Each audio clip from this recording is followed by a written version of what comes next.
Good morning students. आज हम chapter 4 यानी कि सारणिक स्टार्ट करेंगे, डिटर्मिनेंट चैप्टर। इसकी एक्सरसाइज स्टार्ट करने से पहले बच्चों में सारणिक के बारे में आपको बता देती हूँ। इसको मोड ए से डिनोट किया जाता है यानी कि डिटर्मिनेंट ए, और इसको रिप्रेजेंट किया जाता है determinant A1 A2 B1 B2 इसके एलिमेंट है। ये साइन बच्चों डिटर्मिनेंट का होता है। किसका होता है? डिटर्मिनेंट। ठीक है। सारणिक का मान कैसे ज्ञात करते हैं वो मैं आपको बता देती हूँ। सारणिक का मान ज्ञात करना बच्चों, अगर आपसे पूछा जाता है कि इस सारणिक का ऑर्डर क्या है तो वो 2x2 है, बिकॉज इसमें 2 रोज है, ठीक है, और 2 कॉलम है। Okay.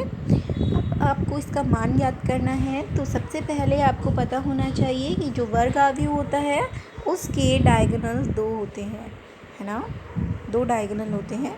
A1 A2 B1 B2 हमारे पास इसका एलिमेंट है। तो फर्स्ट डायगोनल इज दिस। तो फर्स्ट डायगोनल की मल्टीप्लाई आप आपस में करेंगे इसके एलिमेंट की, तो A1 B2 हो जाएगा, बीच में माइनस साइन आता है।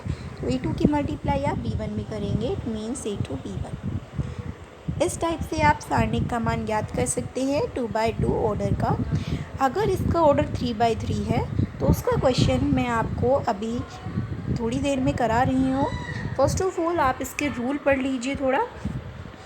जो सारणिक का रूल नंबर फर्स्ट होता है कि सारणिक में अवयव से कोटि भिन्न होती है, ठीक है। और सारणिक में केवल वर्ग कोटि ही हो सकती है, वर्ग कोटि हो सकती है सारणिक की, लेकिन जो अवयव है उसकी कोटि वर्ग भी हो सकती है और आयताकार फॉर्म में भी हो सकती है, यानी कि स्क्वायर मैट्रिक्स भी हो सकती है वो, और रेक्टेंगुलर भी हो सकती है। लेकिन जो आपका सारणिक है वो सिर्फ स्क्वायर मैट्रिक ही होगा उसका order. Okay. And second is this बच्चों, सेकेंड में क्या है कि सारणिक में रो तथा कॉलम दोनों ऑपरेशन लगा सकते हैं। फर्स्ट ऑफ ऑल मैंने एक सारणिक ली है, अगर मैंने उसमें रो ऑपरेशन लगा दिया R1 = R1 + R2 इस टाइप से मैंने लगा दिया, तो इसके नेक्स्ट स्टेप में मैं कॉलम ऑपरेशन लगा सकती हूँ, C1 + C2 में इसमें यूज़ कर सकती हूँ। बट जो हमारे पास अवयव है, अवयव में आपको क्या करना है, आपने इन्वर्स निकालना सीखा है अवयव में। अगर आपने उसमें रो ऑपरेशन लगा दिया है R1 = R1 + R2, row operation लगा दिया है, उसके बाद आपको पूरा क्वेश्चन ही रो मेथड से करना होगा, ठीक है। अगर आपने कॉलम ऑपरेशन लगाया है तो पूरा क्वेश्चन आपको कॉलम ऑपरेशन से ही करना होगा। समझ में आया? चलिए अब हम स्टार्ट करते हैं इसका question number first. Question number first में बच्चों इसमें कहा है, आपको एक मैट्रिक्स दी गई है, इसमें कहा गया है दिए गए प्रश्न में सारणिक का मान ज्ञात कीजिए। सारणिक का मान आपको ज्ञात करना है।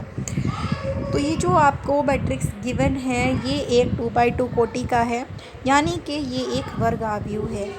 सपोज़ बच्चों अगर ये एक वर्ग अवयव ना होता, इसकी कोटि 3x2 या 2x3 कुछ इस टाइप से होती, तो आप सारणिक का मान ज्ञात नहीं कर सकते थे, क्योंकि सारणिक जो होती है सिर्फ 2x2 3x3 यानी कि स्क्वायर मैट्रिक्स ही होती है। तो इसका मान आप ज्ञात कर सकते हैं, और मैंने 2x2 मैट्रिक्स का मान ज्ञात करना आपको सिखाया था। कैसे बताया था कि आपको मैट्रिक्स गिवन है, आपको डायगोनल लेना है। तो डायगोनल इसमें आपके पास गिवन है ये 2 4 -5 एंड -1।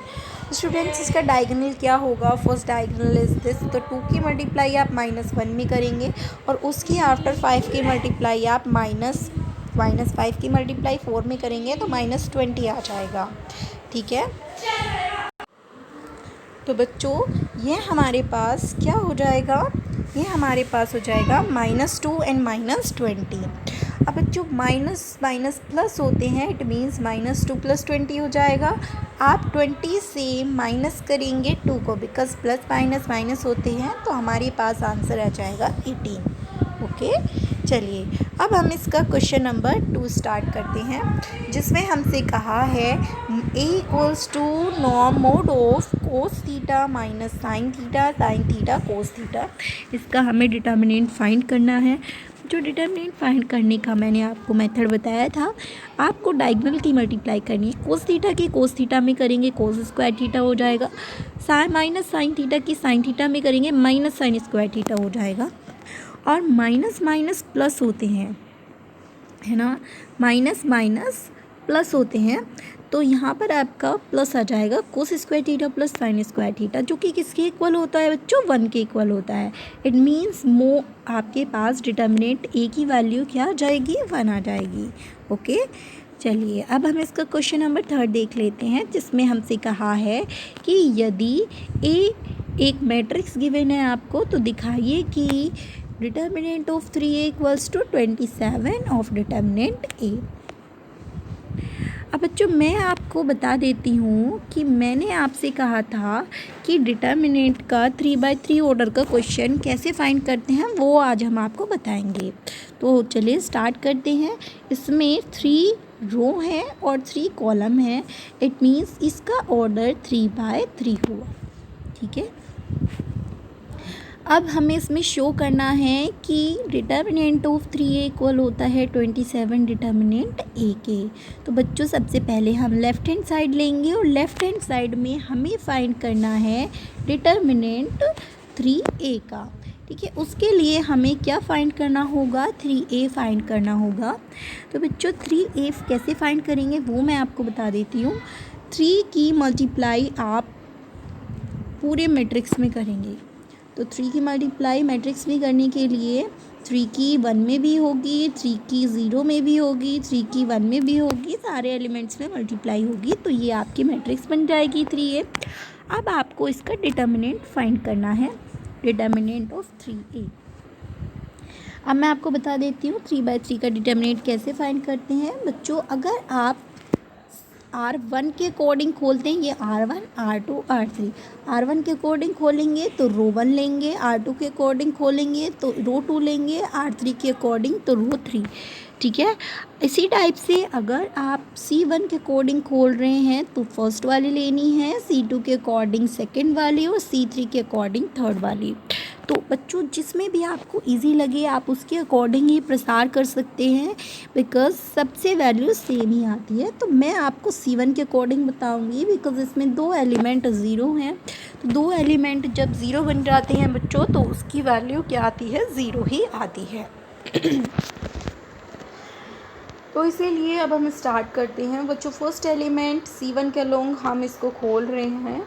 तो फर्स्ट एलिमेंट इज़ 3, तो पहले आप 3 लिखेंगे और उसके बिकॉज 3 ले रहे हैं आप, उसके नीचे के एलिमेंट आप हाइड कर लेंगे, उसके साइड के एलिमेंट भी हाइड कर लेंगे। बच्चों आपको 4 एलिमेंट दिख रहे होंगे, 3, 6, 0, 12, वो आप यहाँ पर डिटर्मिनेंट फॉर्म में लिखेंगे 3, 6, 0, 12। उसके आफ्टर आप 0 लेंगे बिकॉज कॉलम C3 0 0 का सेकेंड एलिमेंट 0 है। अब क्या करेंगे, आप उसी कॉलम को हाइड कर लेंगे और उसके सामने वाली रो को हाइड कर लेंगे उस एलिमेंट के। तो आपके पास 4 एलिमेंट दिख रहे हैं आपको, 0, 3, 0, 12, तो वो आप यहाँ पे लिखेंगे। एंड उसके आफ्टर हम बात कर रहे हैं C1 के थर्ड एलिमेंट की 0 की। ठीक है, तो आप C1 कॉलम को हाइड कर लेंगे और उसके सामने वाली रो को हाइड कर लेंगे। बच्चों 4 एलिमेंट 0, 3, 3, 6 वाले एलिमेंट आपको यहाँ पे लिखने हैं।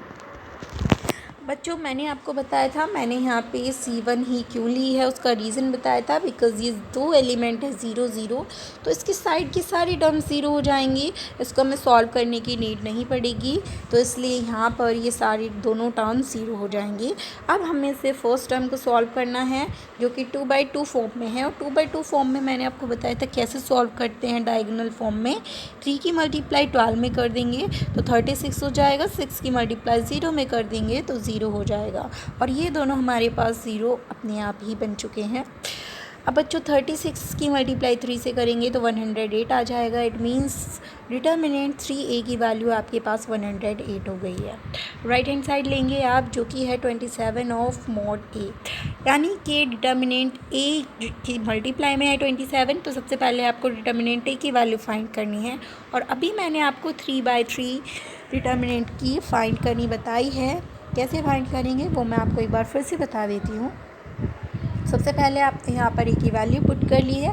अब बिकॉज स्टूडेंट्स 0, 0 फिर से C1 के अलोंग ही बन रहे हैं, तो इसीलिए मैंने फिर से C1 के अनुदिश प्रसार कर दिया है। सबसे पहले आप फर्स्ट एलिमेंट लेंगे C1 का और उसके नीचे वाले और साइड वाले एलिमेंट को हाइड कर लेंगे, तो 1 2 0 4 बचेगा। उसके बाद आप सेकंड एलिमेंट लेंगे C1 का, उसके सामने वाले और ऊपर नीचे वाले एलिमेंट को हाइड कर लेंगे, तो ये आपके पास टर्म बचेंगे 0 1 0 4, ठीक है।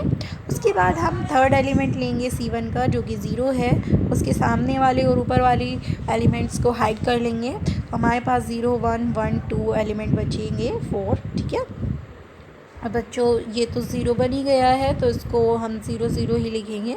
इसको सॉल्व कर लेते हैं डायगोनल फॉर्म में। मैंने आपको बताया था 2/2, तो 1 की 4 में मल्टीप्लाई 4 माइनस 2 की 0 में मल्टीप्लाई 0, तो इट मीन्स यहाँ पर आपका 4 आंसर आ जाएगा।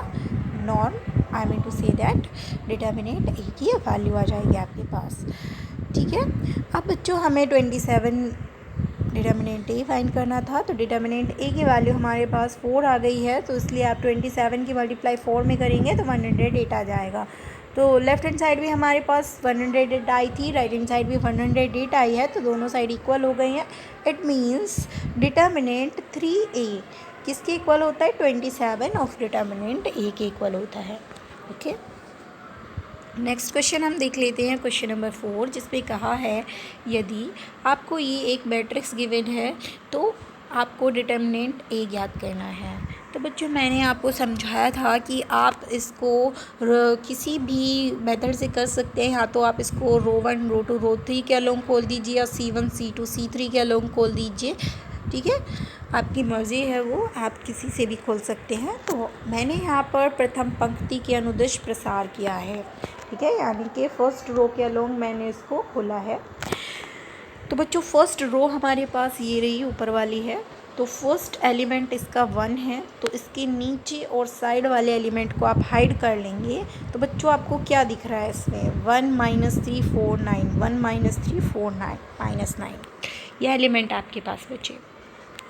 अब रो 1 के सेकेंड एलिमेंट की बात करते हैं जो कि 1 है, तो सेम इस कॉलम को हाइड कर लोगे और इस रो को हाइड कर लोगे आप, ठीक है। तो आपके पास फिर से 4 एलिमेंट बच रही हैं, 2 -3 5 -9, ठीक है।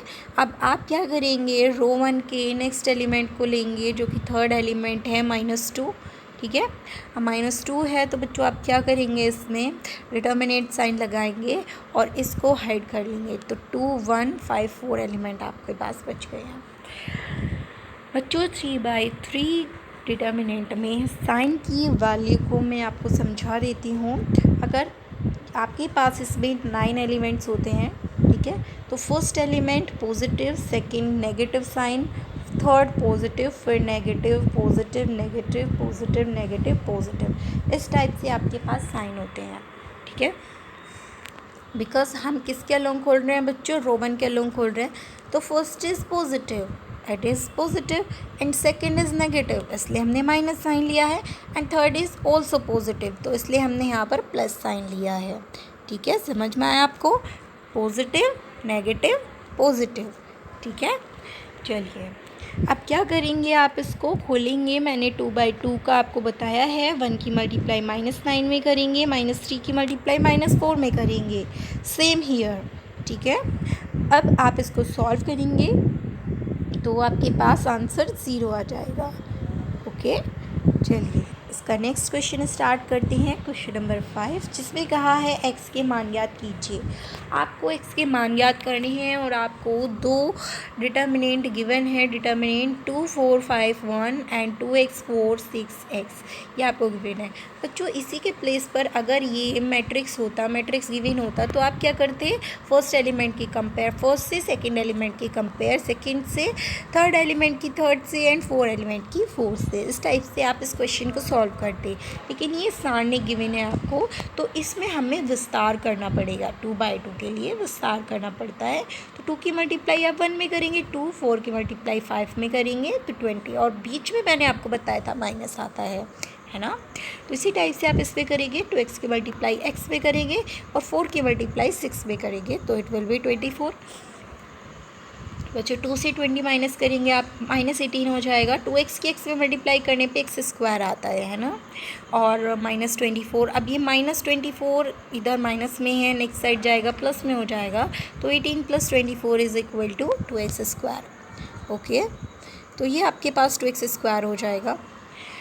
अब बच्चों आपको क्या करना है, माइनस प्लस माइनस होते हैं, तो 24 से आप 18 को माइनस कर देंगे तो it will be 6 is equal to 2x square. ठीक है, अब 2x स्क्वायर को हमने इधर लिख लिया, x को 6 को इधर लिख लिया, बिकॉज हमें x की वैल्यू फाइंड करनी है।